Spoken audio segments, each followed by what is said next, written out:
Beredar unggahan viral anak PNS lolos jadi penerima Kartu Indonesia Pintar Kuliah atau KIP Kuliah. Anak pegawai negeri sipil itu tak bayar biaya kuliah sepeser pun karena mendapat KIP Kuliah. Unggahan viral anak PNS lolos KIP Kuliah itu dibagikan oleh akun Twitter @sbmptnfest Selasa 30 Januari 2024.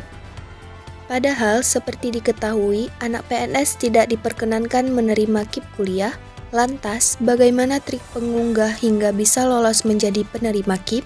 Pengakuan seorang anak PNS yang lolos dan jadi penerima KIP kuliah pun jadi perbincangan hangat. Tampak dalam tangkapan layar yang diunggah, skema bantuan biaya pendidikan KIP kuliah ditetapkan 11 Desember 2023.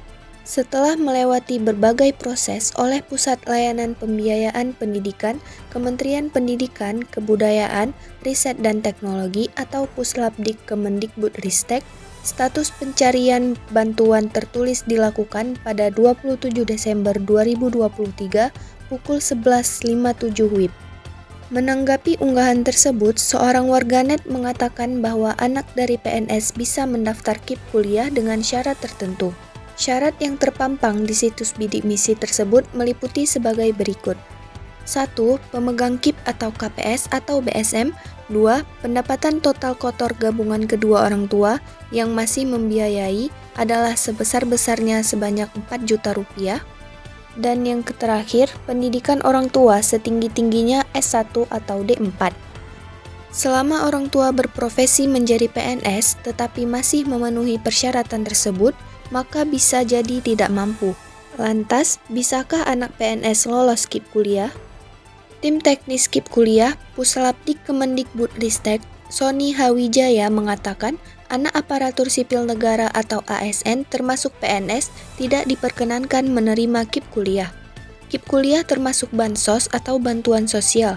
Mungkin bisa merujuk ke info berikut terkait ASN yang tidak diperkenankan menerima bansos. Ujarnya dilansir tribunmedan.com dari kompas.com Selasa 6 Februari 2024. Merujuk siaran pers yang diterima kompas.com, belum ada aturan spesifik yang melarang pegawai ASN untuk menerima bantuan sosial. Salah satu aturannya dalam Peraturan Presiden Nomor 63 Tahun 2017 yang menyebutkan penerima bansos adalah seseorang, keluarga, kelompok atau masyarakat miskin, tidak mampu, dan atau rentan terhadap risiko sosial. Sementara itu, pada dasarnya ASN merupakan pegawai pemerintah yang memiliki penghasilan tetap sehingga tidak masuk kriteria penyelenggaraan kesejahteraan sosial. KIP kuliah sendiri adalah bantuan biaya pendidikan dari pemerintah bagi lulusan SMA atau sederajat dengan potensi akademik baik tetapi memiliki keterbatasan ekonomi.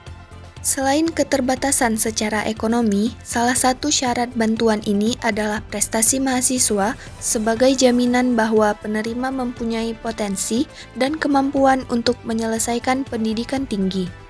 Sony mengatakan, larangan untuk menjadi peserta KIP kuliah juga berlaku bagi orang tua PNS dengan gaji relatif rendah. Sebagai informasi, gaji PNS golongan 1 beragam tergantung tingkatan, dengan besaran mulai dari Rp1.685.000 hingga Rp2.900.000 per bulan. Berbeda dengan ASN aktif, menurut Sony, anak dari orang tua yang terdaftar sebagai pensiunan masih diperbolehkan menjadi peserta KIP kuliah. ASN aktif tidak bisa kecuali kalau sudah pensiun diperkenankan, tuturnya. Sementara itu, berkaitan dengan syarat yang menyebut anak PNS boleh menerima bidik misi asal memenuhi sejumlah syarat sudah tak lagi relevan. Bidik misi sudah bertransformasi menjadi KIP kuliah sejak 2020, ketentuan di situs bidik misi sudah tidak relevan lagi, ungkap Sony. Oleh karena itu, Sony menyebut ada kemungkinan data penerima KIP kuliah seperti pada unggahan Twitter lolos saat verifikasi oleh perguruan tinggi atau PT. Dia pun melanjutkan, pihaknya akan mencoba menelusuri dari beberapa informasi yang terpampang dalam unggahan, termasuk nomor surat keputusan. Terkait unggahan tersebut, kemungkinan lolos saat verifikasi PT. Kami coba telusuri dulu, kebetulan ada beberapa info yang terbuka di postingan tersebut untuk proses investigasi, terang Sony.